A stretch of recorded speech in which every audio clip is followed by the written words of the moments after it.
A day in hell to remember. Huge breakaway, crashes disrupting the favourites, Kopecky attacking, and underdogs coming to the fore. This was Paris-Roubaix Femmes avec Zwift, the third edition.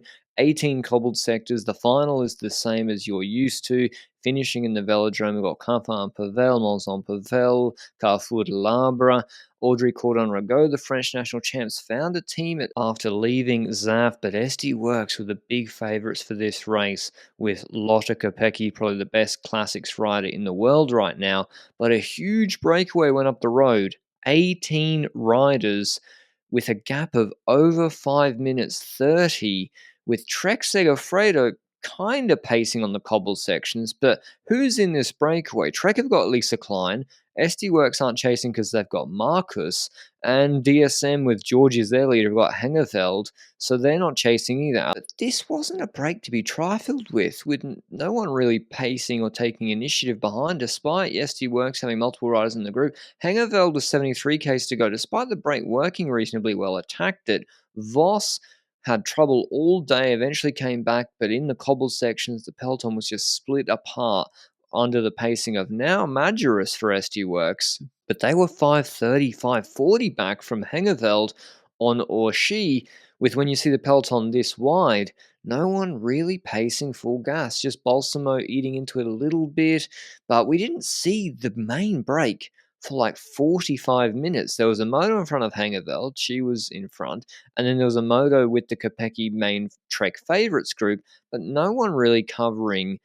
Well, there was no footage really of the break before Kopecky attacks in somewhat of a move destined for failure despite the crash behind of Balsamo, because Trek mark it with longer Borghinian brand, Georgie marks it because she's got Hengeveld in front, and then Trek are deciding, well, what do we do now? The gap is still 3:30 plus to the group ahead. You can't just solo cross a 3:30 gap. Kopecky's got no teammates. She's not going to just pace with these riders in their wheel. Georgie's got a teammate ahead, so all Kopecky really did there was disrupt the unity or the unison of the chase and drop her teammates like Vibers, who she's going to need to pace later. And Trek also didn't really take advantage of a counterattack. And we finally see, out of Mons-en-Pavel 5-star sector, Alison Jackson leading the breakaway. It was either Marta Lach or Jackson you'd often see pacing on the front foot of this group, of that main breakaway group, and the peloton's shattered. Hangeveld's eventually reeled in after a 30k solo, Jackson taking in replenishments, and the gap's still 3 minutes, with Kopecky eventually caught with the Longoborghini group. Looking back, where are my teammates? Vibers is in the group, but she's kind of cooked. They just did Mons-en-Pavel, and she's going to have to take a while to catch her breath. So SD Works kind of chasing, kind of not wanting to chase, because they still have Femke Marcus in the group ahead, who I think has come top 20 in the race before, and Lisa Klein has dropped at this point before Elisa Longoborghini slides out, fishtails, record scratch. How do we get here? This defines the last part of the race, with Vibers and Kopecky going down hard. Georgie manages to get up quickly. The favourites group taken out with this crash, with just Romy Kasper going clear like, I guess I better keep pacing. Kopecky got back up, but 35k's to go. The breakaway still working together really well, still looking sprightly. Georgie's ahead, but the group's not fully cooperating. She would like to probably have a teammate in that group, but then the breakaway starts attacking each other with Ragusa and Jackson's marking moves. Marcus is still working with the break at this point. Vos comes out of nowhere. Vibers is pacing, so she's caught back up to Kopecky, but 10k's have passed and they've put no time into the breakaway, and the Georgie group is kind of treading water just ahead before Jackson, with the gap now down to 1:30 with 20k's to go, makes a selection, thins out the breakaway further. Fuga de la Fuga, probably what Marcus should have done, and now Vibers is on the front pacing for Lotte Kopecky. No one really wants to work in this group, because why would you? Kopecky's destroyed everyone in most of the cobble races this season. Flanders last weekend, for example. If SD Works have got some riders, it's their job to pace first. So the Georgie group on Quintin-en-Pavel, that's a generous 23 seconds. They're reeled back in. But in Carrefour-de-l'Arbre, Marta Lach, hats off to her. Her and Jackson really pushed this breakaway and made it survive. Brand attacks, though, with I think Shabby in the wheel, one of the best placed Canyon SRAM riders. Kopecky counters, and now the gap's down to 6 15 seconds. Now, maybe it was realistically 20 seconds. Hengeveld has dropped back for DSM with Towers to now pace for their respective leaders, and this is the race. Jackson gets on the front, then on Willems-Ahem, Lack powers it too. Look how close the group was behind with the favourites, with Kopecky, with Consonni, with Vos. That's a 10-pedal stroke sprint, and with Lack and Jackson just getting on the front, never giving up, never stopping believing that the early days breakaway could win this race, they actually extend the gap out to 20 seconds. It's not 10 seconds at this point. Even with Marcus not contributing, she doesn't contribute. She doesn't drop back to Kopecky, but she doesn't attack the break either. She's kind of relying on her sprint.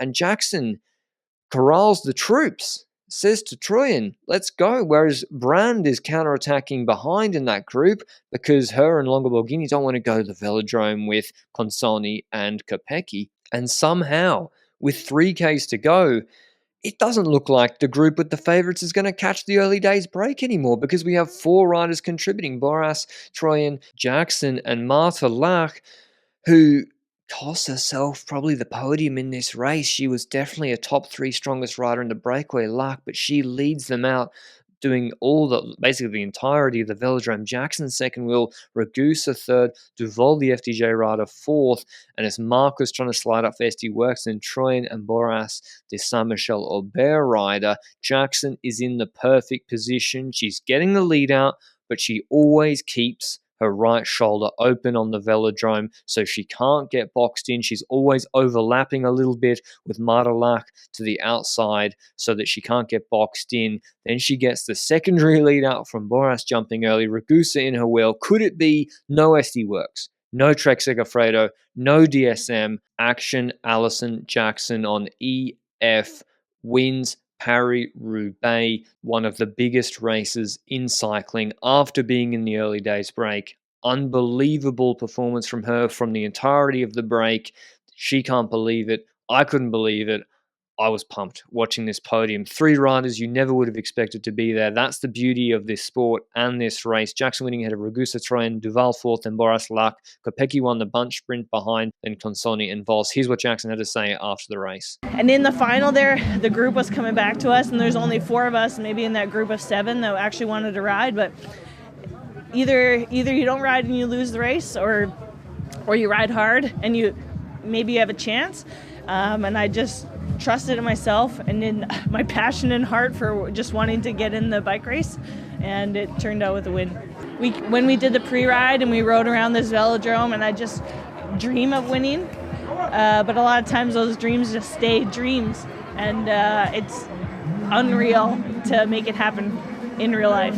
But I hope you enjoyed the recap. What an unbelievable edition of Paris-Roubaix Femmes avec Zwift, the best yet, and I'll see you with the men's race tomorrow. Till then, ciao.